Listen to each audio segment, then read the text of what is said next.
આજે સ્વર્ગસ્થ રાજીવ ગાંધીની 80મી જન્મ જયંતિ પ્રસંગે વડોદરા શહેર કોંગ્રેસ સમિતિ દ્વારા પુષ્પાંજલિ અર્પણ કરવામાં આવી। વડોદરા શહેર કોંગ્રેસ સમિતિ કાર્યાલય ખાતે આજરોજ ભારત દેશમાં કોમ્પ્યુટર ક્રાંતિ લાવનાર સ્વર્ગસ્થ રાજીવ ગાંધીના આજે 80મા જન્મ દિવસની ઉજવણીના ભાગરૂપે વડોદરા શહેર કોંગ્રેસ સમિતિ દ્વારા પુષ્પાંજલિ અર્પણ કરવામાં આવી હતી। ભારત દેશના સૌથી યુવા પૂર્વ વડાપ્રધાન બનવાનું સૌભાગ્ય અને આધુનિક ભારતના શિલ્પી સ્વર્ગસ્થ રાજીવ ગાંધીનો આજે 80મા જન્મ દિવસ છે, ત્યારે વડોદરા શહેર કોંગ્રેસ સમિતિ ખાતે કાર્યકરો દ્વારા પુષ્પાંજલિ અર્પણ કરવામાં આવી હતી। આ પ્રસંગે વડોદરા શહેર કોંગ્રેસ સમિતિ અધ્યક્ષ ઋત્વિજ જોશી, પૂર્વ વિપક્ષી નેતા ચંદ્રકાંત શ્રીવાસ્તવ, વિપક્ષી નેતા અમીબેન રાવત, કોંગ્રેસના અગ્રણી નેતા નરેન્દ્ર રાવત તેમજ વડોદરા શહેર કોંગ્રેસ સમિતિના પદાધિકારીઓ અને કાર્યકર્તાઓ વિશેષ રૂપે ઉપસ્થિત રહ્યા હતા। માનનીય સન્માનીય આદરણીય રાજીવજીની આજે જન્મ જયંતિ છે, ત્યારે એમને યાદ કરતા એટલું કહીશ કે રાજીવજી રાજકારણમાં નહોતા અને એમની માતૃશ્રી ઇન્દિરા ગાંધી, જેને આ દેશની બાગડોરની અંદર વિરોધ પક્ષ બી એમના માટે દુર્ગાનું રૂપ કહેતા હતા, એવા માતૃશ્રીનું જ્યારે ગોળીથી વીંધી નાખ્યું ત્યારે રાજીવજીને બોલાવવામાં આવ્યા।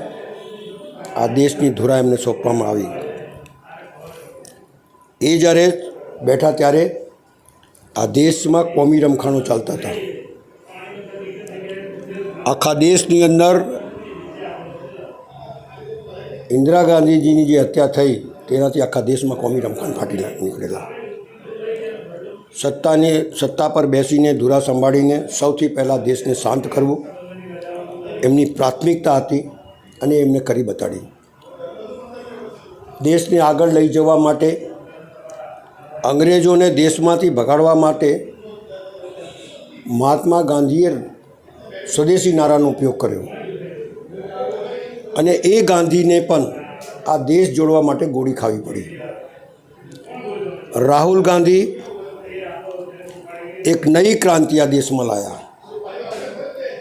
દરેક દેશ જોડે વેપાર કરવું, દરેક જાતની ક્રાંતિ। એના લીધે જ આજે ટીવી, મોબાઈલ, જે નવી વસ્તુઓ જોઈ રહ્યા છો, નવી ક્રાંતિ તરફ એ લઈ ગયા। 18 વર્ષનું મતદાન, 33% મહિલાઓની ભાગીદારી, આ તમામ એમની ક્રાંતિનો એક નિશાની છે।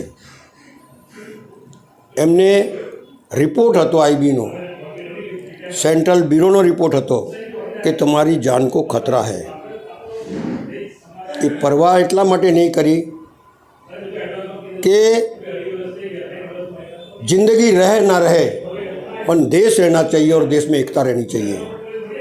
એની સાથે એમને પરવા નહીં કરી। એક वो ગાંધીને ગોલી ખાઈ હતી, એક એ ગાંધીને ગોલી ખાઈ હતી। એ ગાંધીએ પણ નવી ક્રાંતિ લાવ્યા હતા ને આ ગાંધી પણ નવી ક્રાંતિ લાવ્યા છે અને એટલા જ માટે દેશ એકદમથી આગળ વધવા લાગ્યો। આજે જે સત્તા પર જે લોકો છે તે વખતે એમનો વિરોધ કરતા હતા, આજે એ જ રસ્તા પર લોકોને ચાલવું પડે છે। મારું માનવું છે કે કોંગ્રેસ પાર્ટીનો એક સદસ્ય એમના બતાવેલા, એમના ચીંધેલા રસ્તા ઉપર આ દેશને મજબૂત કરવા માટે આગળ વધે। સત્તા રહે કે ના રહે,